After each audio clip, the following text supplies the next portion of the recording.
So I was a bit of an idiot and was rushing some work on my bike without anything covering the tank, and then of course I dropped a spanner onto the paintwork and chipped it. I also had some scuffy scratches towards the base of the tank, so it was looking somewhat worse for wear. Now most of us at some point will encounter paint damage whilst owning a motorcycle, and it'll undoubtedly have you wondering, can I get away with a quick, cheap touch-up, or does it really have to go back into the paint booth? In this video, LV Custom, who did the original job on my tank, agreed to show us the difference between a bodge and a proper job. So here's the whole process from start to finish in restoring my tank to its former glory. The first step is always to give the tank a thorough clean and wipe down, as well as some degreaser. This helps Ludo, the owner and painter at LV Custom, to fully inspect the tank and see what damage, scratches and chips are present without any debris or dirt in the way. This helps him make a proper assessment of what sort of repair work is actually required. Now at this point you might be tempted to just do a quick touch-up, so Ludo got his brush out as well as the exact paint that we used when the tank was originally painted. As you can see, it might not be that visible from a distance, but if you're anywhere near the bike it's going to be really difficult to get it to look good. As the paint dries it becomes more of a matte finish and therefore more visible against the gloss of the rest of the bike. And yes, you could potentially touch it up with some lacquer too, but that's going to make it stand even prouder from the rest of the tank. I guess touch-ups might look okay on an old beater or on the less visible parts of a car, but on a custom painted bike the tank is really the centerpiece of the machine, and it's also in your eyesight almost constantly when you're on the bike. So generally LV don't do this kind of work. It doesn't look good, which wouldn't do their reputation any good. So here's how they do a proper full repair and respray. Firstly, the paint is sanded back so that the scratches in the clear coat are no longer visible. All that's left is a heavy chip through to the primer. The touch-up is sanded back too, so that we've got a nice smooth surface to fix there. Some light filler is then used on the worst damage and then left to dry.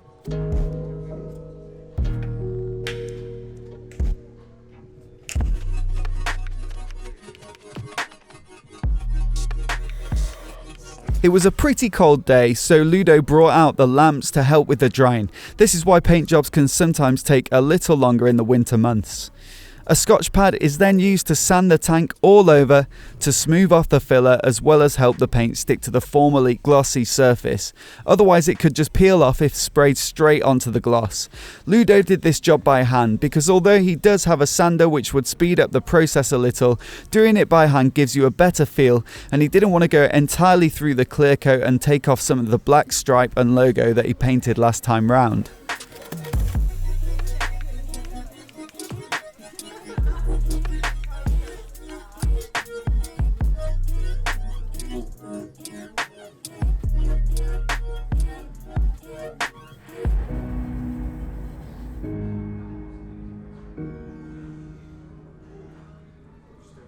Once the tank had a nice smooth matte finish all over, the damaged areas need priming, so some masking is applied to keep the primer off the rest of the tank. One little trick that Ludo showed me is folding the masking tape back on itself so that the edge of the primer is graduated a little. If you just put the tape straight on as normal, it could leave a step which would need more sanding back to get a smooth surface.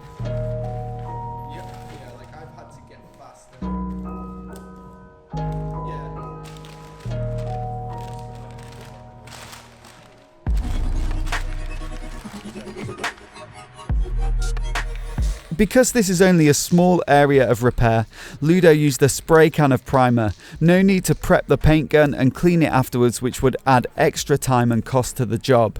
The tank was then moved again to a warm area for a while to firm up, and then the primer wet sanded to get a nice smooth surface for the base coat. This should hide all of the damage, any small imperfections from the filler, and take off the edges of the primed areas. Like much of this process, I found this strangely satisfying to watch and film.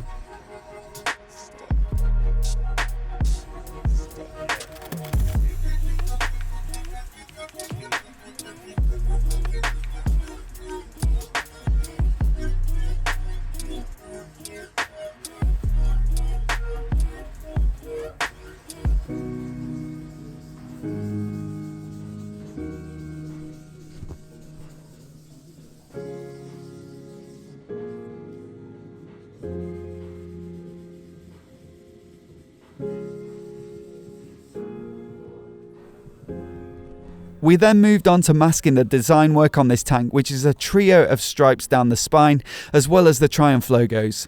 We were quite lucky that none of the damage occurred on these areas, because they would also have to be resprayed if they were sanded, filled and primed, which would again add to the hours and cost of the job. Firstly, Ludo reprinted the logo on vinyl and then covered each letter individually, ensuring that the spacing was perfect.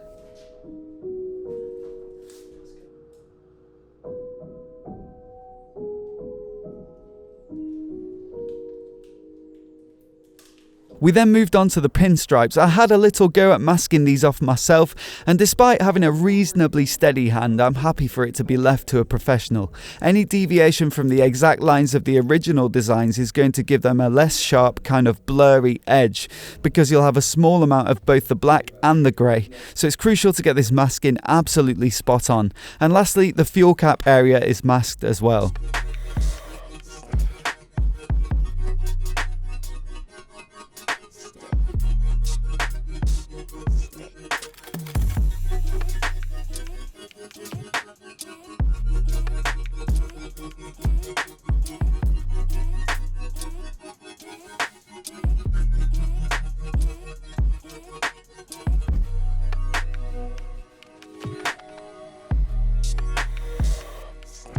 Although the colour for my paint had already been mixed, Ludo showed me the mixing area of his workshop, which is really cool to see. He has a board of colour chips which gives you about 60,000 shades to choose from. When you enter the colour code into the software, it gives the exact weights of paint to mix in order to get that shade. The paints are all on a rack which has these stirrers in every can, and I love seeing this thing in action with all the paint cans bobbing around. Having this mixing facility on site means that LV Custom have a lot more flexibility than buying it by the tin, which come as 250 millilitres minimum. Let's say they just need 30 mil more to finish a job, he can just go and mix it straight away and finish, rather than having to order another more expensive 250 mil tin and wait potentially a few days for it to come in. Ludo thinned the paint that he'd already mixed for my tank, and then into the spray gun it went.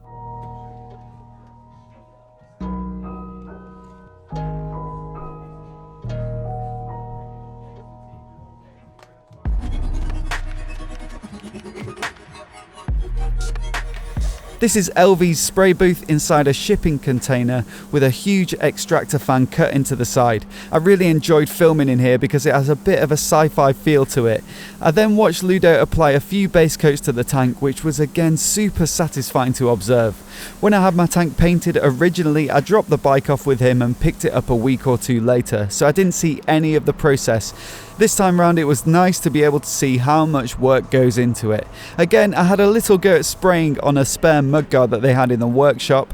Ludo's tips were to keep the distance consistent, keeping the gun perpendicular to the surface and use a steady, constant trigger. But with all that in mind, it still came out pretty patchy, and I was yet again happy to hand back over to a professional. This wasn't really a surprise to me. I once tried to paint a bicycle frame and it was terrible. Whilst the tank was drying, the spray gun gets cleaned as soon as possible to stop the paint inside clogging up. And once the base coat was sufficiently dry, the masking from the logo and stripes is removed. This is so nice to watch that I'm not even going to talk over it.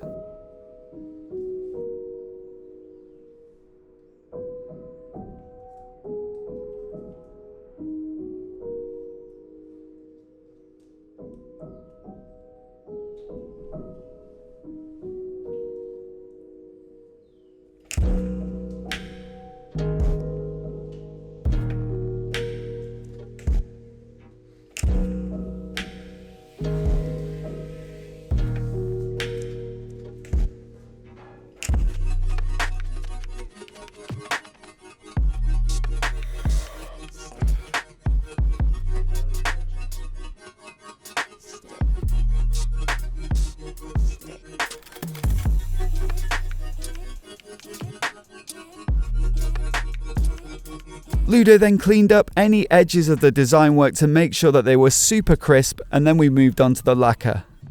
The lacquer is mixed and put into the gun, and then we were on to the first coat.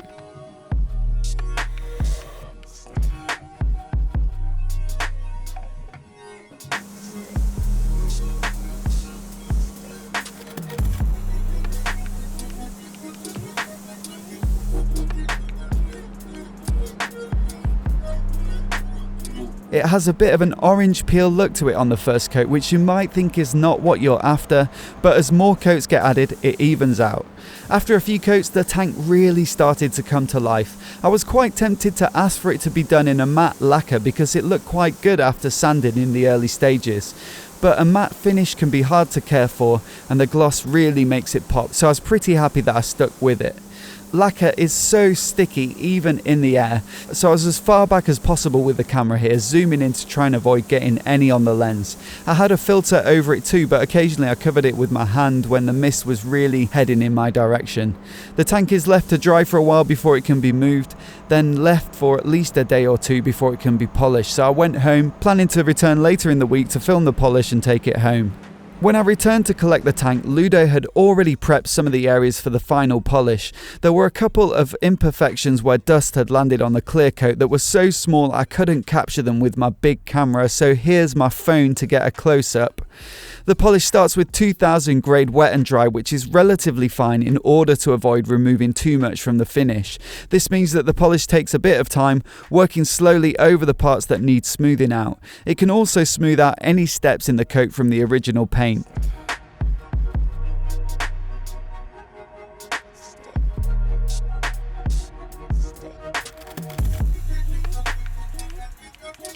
Once the surface is smooth, a buffer is used with a couple of polishes. 3M is Ludo's brand of choice, with a fast cut first and then a finer grade to finish it off.